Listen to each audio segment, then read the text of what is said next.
ஆறாவது, பீச்சை க்ளீனப் பண்ணுறதுக்கு கொஞ்சம் முயற்சி செய்யுங்க.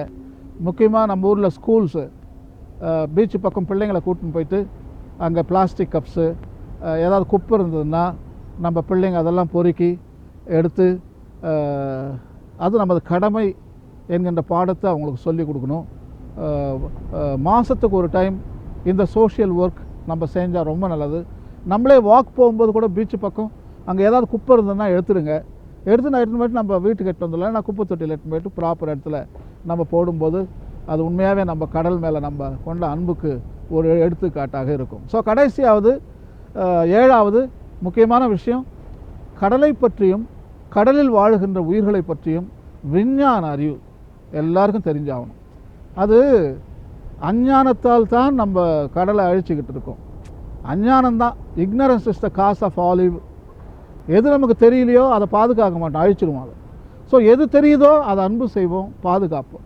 ஸோ ஆகவே நம்ம தெரிஞ்சுக்கணும் முதல்ல கடல் எப்படி உருவாச்சு. இன்றைக்கு நிறைய விஷயங்கள் நான் சொன்னேன். நீங்களும் போயிட்டு கூகுளில் தேடி படிங்க. படித்து கடல் எப்படி உருவானது, அதில் யார் யார் வாழ்ந்துக்கிட்டு இருக்காங்க, எத்தனை உயிர்கள் இருக்கின்றன, அந்த கடல் நமக்கு என்ன செய்யுது, இந்த உலகத்துக்கு பிரபஞ்சத்துக்கு என்ன செய்யுது, 450 கோடி ஆண்டுகளாக, உண்மையாக சொன்னால் 380 கோடி ஆண்டுகளாக என்ன செய்து கொண்டிருக்கு, அந்த கடலை நம்பி எத்தனை உயிர்கள் இருக்கின்றன.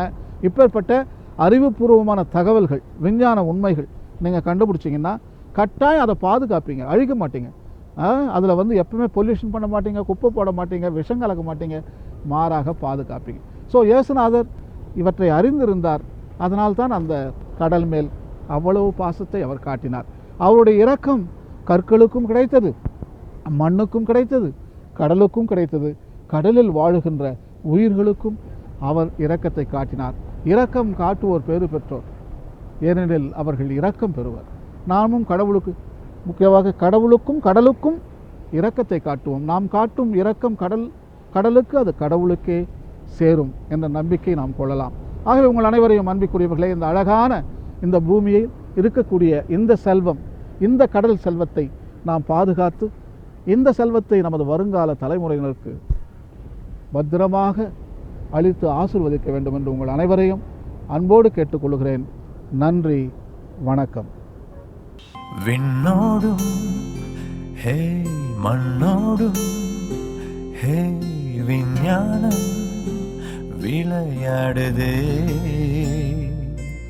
உன் முன்னே ஹே என் முன்னே ஹே நம் பூமி பழுதாகுதே வானம்